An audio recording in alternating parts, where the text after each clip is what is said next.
Hello friends, नमस्कार दोस्तों। Knowledge for life group में आपका हार्दिक स्वागत है, वेलकम। तो दोस्तों, magnetic field on the axis of current carrying circular coil, इसका ये तीसरा वीडियो लेकर आए हैं। आंसर दोस्तों इसकी प्रीवियस वीडियो में आप क्लियर कर चुके हो। B इक्वल्स टू आया था mu naught N I R square upon 2 R square plus x square की पावर 3/2। ये जो भी है यहाँ हम इक्वेशन 1 ले लेते हैं ऑन पॉइंट P। इस तरह से कॉइल ले ली और उसमें ये अक्स यानी x दूरी पर एक्सियल पॉइंट पर आ गया था। अब हम दोस्तों इसमें 3 सिचुएशन ले रहे हैं।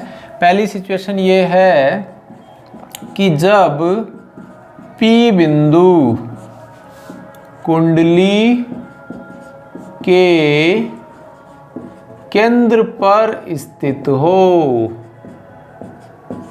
कुंडली पर स्थित हो, when point P located on center of coil, located on center of coil। ठीक है, तो दोस्तों इस सिचुएशन में क्या होगा? इस सिचुएशन में ये जो x जो डिस्टेंस ली थी कॉइल से, ठीक है, प्रीवियस वीडियो देखें थोड़ा समझें, तो वो 0 हो जाएगी। तो ये जब 0 हम इक्वेशन 1 में रख देते हैं, इक्वेशन 1 एंड इक्वेशन 2, तो दोस्तों फिर क्या आंसर आ जाएगा? b x equals to 0, it mean centre पर आ जाते हैं। तो mu naught N I R square upon 2 R square की पावर 3/2 हो गई। क्लियर? और ये इससे कैंसिल हो गया और क्यूब से एक अपॉन में आर आ जाएगा। तो mu naught N I upon 2r आ गया। Mu naught N I upon 2r आ गया। मान लीजिए म्यू नॉट एन आई को हमने b डैश ले लिया, तो b डैश हो जाता है 0.5 b dash, where b dash equals to क्या है दोस्तों? Mu naught N I upon R है। यानी इस b डैश कोई भी मैग्नेटिक फील्ड है, इन सभी जो भी कांस्टेंट क्वांटिटियां हैं उनको हमने ले लिया और उसका हाफ हो गया। दूसरी हम सिचुएशन ले रहे हैं दोस्तों, जब बिंदु P, जब बिंदु P कुंडली के केंद्र से कितनी दूरी पर? x इक्वल्स टू r/2 दूरी पर स्थित हो। दोस्तों इसकी इंग्लिश आप लिख लेना, ठीक है, मेरे ख्याल से क्लियर है। When point P located on, अब कहाँ आ जाएगा? Located on x equals two plus r/2 या minus r/2 distance from centre, from centre of coil. ठीक है, तो इसके लिए ये वाली वैल्यू इक्वेशन मान लीजिए दोस्तों ये 3 आ गया और ये इक्वेशन 4 है। तो इक्वेशन 1 एंड इक्वेशन 4, तो इसके लिए दोस्तों क्या आएगा देखें और समझें, सिंपल सा है। तो ये हो गया BP equals to mu naught N I R square upon, ये जो दोस्तों आंसर आएगा, ये जो हम नेक्स्ट टॉपिक पढ़ेंगे उसमें ये आंसर काम में लेंगे। ये जो आंसर आया है ये प्रीवियस जो टॉपिक हम पढ़ चुके हैं सेंटर पर, यानी जो कॉइल है उसके कॉइल के सेंटर पर मैग्नेटिक फील्ड हम मेजर कर चुके हैं, उसमें ये आंसर आ चुका है। तो कहने का अर्थ ये है दोस्तों, अपने आप में इंपॉर्टेंट टॉपिक है। प्रीवियस टॉपिक और आफ्टर टॉपिक दोनों को ही हम इस टॉपिक में यूज में लेते हैं, उनके फॉर्मूले। तो mu naught N I R square upon 2 और ये हो गया आर स्क्वायर प्लस और ये हो जाएगा r square upon 4। I think clear है। ये x की जगह r रखा तो r स्क्वायर और 2 का भी स्क्वायर हो गया 4 हो गया। और दोस्तों इसकी पावर है 3/2। आगे चलें तो mu naught N I R square upon 2, LCM ले लें तो 4 आ जाएगा, और यहाँ 4 प्लस आर यानी 5 स्क्वायर अपॉन 4, और इसकी पावर 3/2। तो दोस्तों ये बात याद रखें, इस तरह से कभी भी ब्रैकेट, जैसे मान लीजिए 2x स्क्वायर है तो इसका मतलब 2x स्क्वायर ही है, लेकिन 2x का होल स्क्वायर है, इसका मतलब ये दोस्तों क्या है, 4x स्क्वायर है।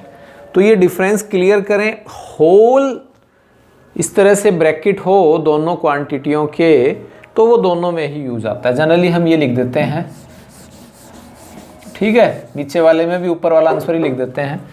तो ये आ गया mu naught N I R square upon 2, 5 की पावर दोस्तों कितनी है, 3/2, और आर स्क्वायर की पावर भी 3/2 है, कैंसिल हो गया, और अपॉन में 4 है, 4 ऊपर चला गया, और 4 की पावर भी 3/2 ही है। तो दोस्तों ये 4 को यूं लिख सकते हैं, 4 तो पूरा, ठीक है, थोड़ा सा समझने के लिए 4 3/2 यानी कि 4 को 1 और 4 की पावर हाफ लिखा जा सकता है। तो ये 4 पूरा और 4 हाफ, और mu naught N I R square upon 2, 5 पूरा और 5 का रूट, और ये दोस्तों आर की क्यूब, ये इससे कैंसिल हो गया तो अपॉन में आ गया आर, और ये दोस्तों सारे मल्टीप्लाई में है, कंफ्यूजन न पालें, ठीक है, 2 × 5 × √5, ठीक है। तो ये आपके आ जाता है। तो लिखिए पॉज करके, मैं देखता हूँ नीचे का कट तो नहीं रहा, नहीं कट रहा। हाँ तो दोस्तों फिर इससे हम आगे करेंगे, तो ये आपके आएगा 4 × 2 अपॉन 2, 5√5, 2 से 2 कैंसिल हो गया, और ये आ गया mu naught N I upon R, इसको दोस्तों हम बी डैश कह रहे हैं, क्लियर है। तो ये आ जाएगा 4/5, और ये है 2.3 के लगभग, ठीक है, मल्टीप्लाई में, और इसको हमने बी डैश, तो ये दोस्तों लगभग 0.35 आ जाता है इंटू बी डैश। तो दोस्तों मेरा ये है निकालने का रीज़न ये है, ठीक है, मैं यह शो करना चाहता हूँ कि जैसे जैसे हम सेंटर से दूर जाएंगे वैसे वैसे मैग्नेटिक फील्ड डिक्रीज होती है। जैसे यहाँ 0.5 है, यहाँ 0.35 है, ठीक है। इसी प्रकार हम नेक्स्ट करते हैं, पॉज करके लिखिए।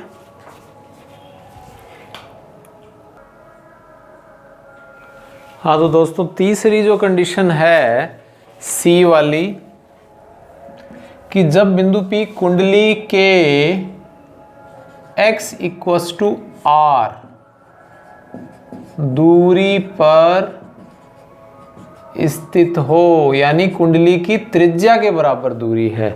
तो दोस्तों ये जैसे इस तरह से कॉइल है, तो इस कॉइल के जो रेडियस है उतना नहीं कि हम ये सोचेंगे वो रेडियस के अकॉर्डिंग, नहीं, जो रेडियस है उतनी डिस्टेंस है, और वो perpendicular to the surface of coil, ठीक है, या प्लेन ऑफ कॉइल, ये ध्यान रखें दोस्तों, परपेंडिकुलर है। तो x = r जब हम इसमें रखेंगे तो BP = mu naught N I R square upon 2, और ये r स्क्वायर, ये भी r स्क्वायर हो गया, और इसकी पावर 3/2 है। तो mu naught N I R square upon 2r square, और इसकी पावर 3/2, क्लियर। अब दोस्तों ये क्या आएगा, mu naught N I R square upon 2, और 2 की पावर समझ लीजिए चलो 3/2, और ये कितना हो गया दोस्तों, r की पावर क्यूब, क्योंकि ये कैंसिल हो जाएगा, r आ जाएगा, तो ये हो जाएगा दोस्तों mu naught N I upon 2 और √2 इंटू r, और ये दोस्तों आप जानते ही हो, तो ये आ रहा है 1/4√2 और इंटू बी डैश, जो कि लगभग 0.17 बी डैश आता है। क्लियर। तो इस तरह से जैसे जैसे हम दूर जाते जाएंगे वैसे वैसे ही हमारे, यदि हम और ज़्यादा ले लें तो फिर दोस्तों इसमें क्या होगा, चलो वो भी देख लीजिए कि इफ़ x जो है वो वैल्यू बहुत ज़्यादा है, यानी x is greater than r, तो इस सिचुएशन में दोस्तों क्या होगा, मान लीजिए ये जो x की वैल्यू है ये बहुत ज़्यादा है, ठीक है, और इस r को हम नेग्लिजिबल ले लेते हैं जो हम ले रहे हैं, ठीक है। तो BP इक्वस टू क्या आ जाएगा, mu naught N I R square upon 2, और r तो दोस्तों आएगा नहीं, और ये आ जाएगा x की पावर 3, क्या आ जाएगा, x की पावर 3। आई थिंक समझ में आ गया होगा, जैसे x की पावर 2 है, ये 3/2 ये कैंसिल हो जाएगा, तो ये mu naught N I R square upon 2x की पावर 3 आ जाएगा, ठीक है। अब इसका मतलब r को हमने, यानी r square plus x square almost equal हो गया x स्क्वायर के इस सिचुएशन में, ठीक है। ये वाली कुछ कंडीशन हम अगली ले सकते हैं। तो इस तरह से दोस्तों हमने यह देखा, और यदि हम ग्राफ लेते हैं किस किस के बीच में, x डिस्टेंस और मैग्नेटिक फील्ड के बीच में यदि हम ग्राफ ले रहे हैं तो कुछ स्लोप टाइप ग्राफ प्राप्त होता है, जो आपके पीछे भी आ चुका है, जैसे बैंड चौड़ाई आप बैंड विड्थ मेजर करते हैं अल्टरनेटिंग करंट में, ठीक वैसा ही ग्राफ आपके लगभग प्राप्त होता है डेल्टा की साइज का। तो पॉज करके लिखिए।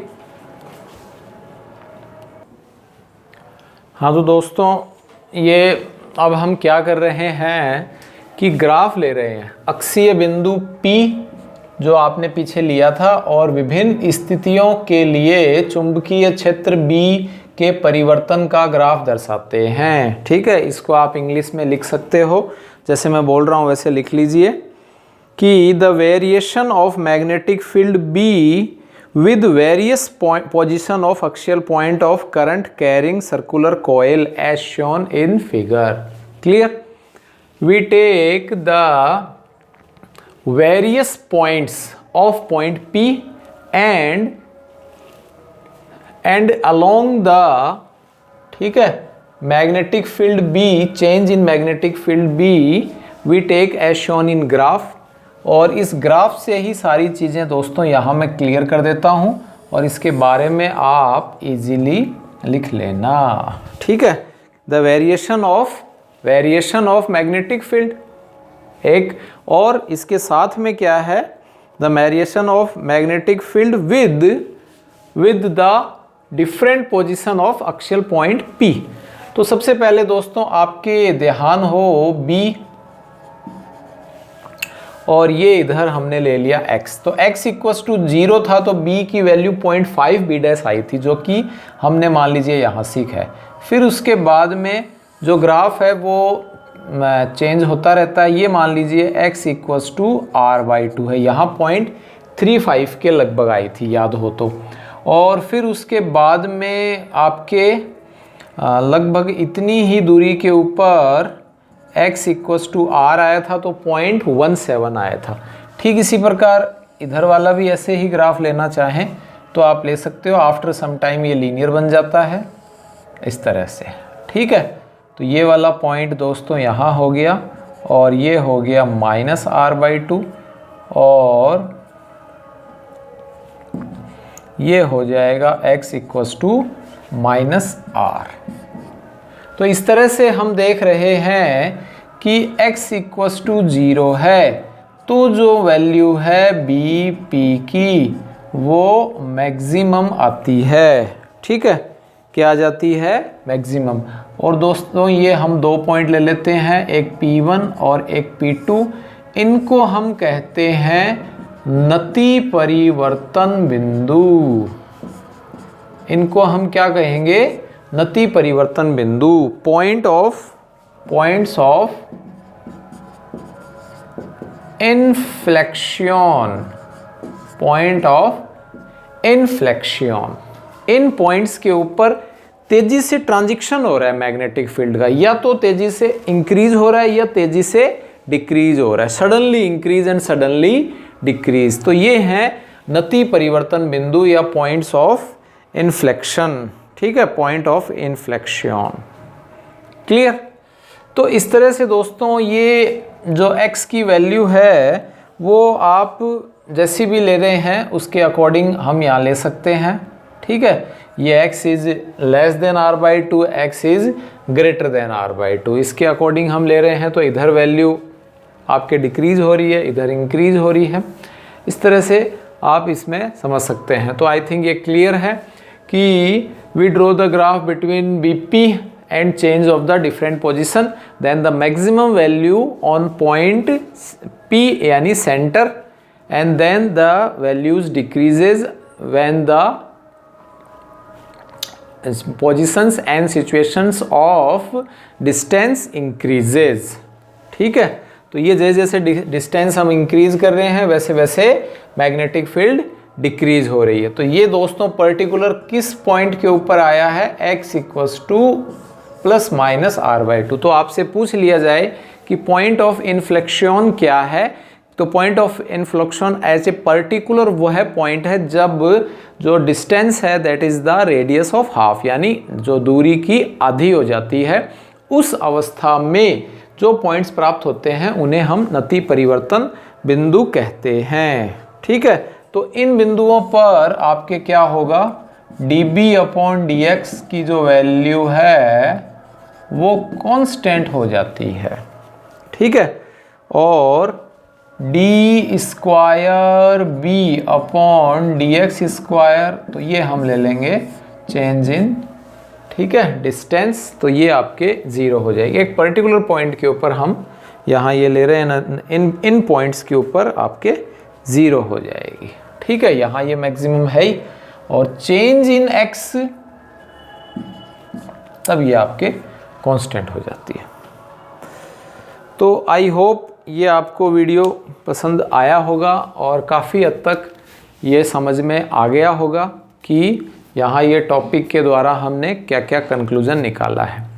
नेक्स्ट वीडियो में दोस्तों हम यही magnetic field on axis of current carrying circular coil जो हमने लिया है, अब ये कॉइल जो बना है इस कॉइल को बिहेव एज ए मैग्नेट भी बन जाएगी, ठीक है। Coil behave as a magnet कब, वो हम एक पर्टिकुलर सिचुएशन लेके उसको समझने का प्रयास करेंगे।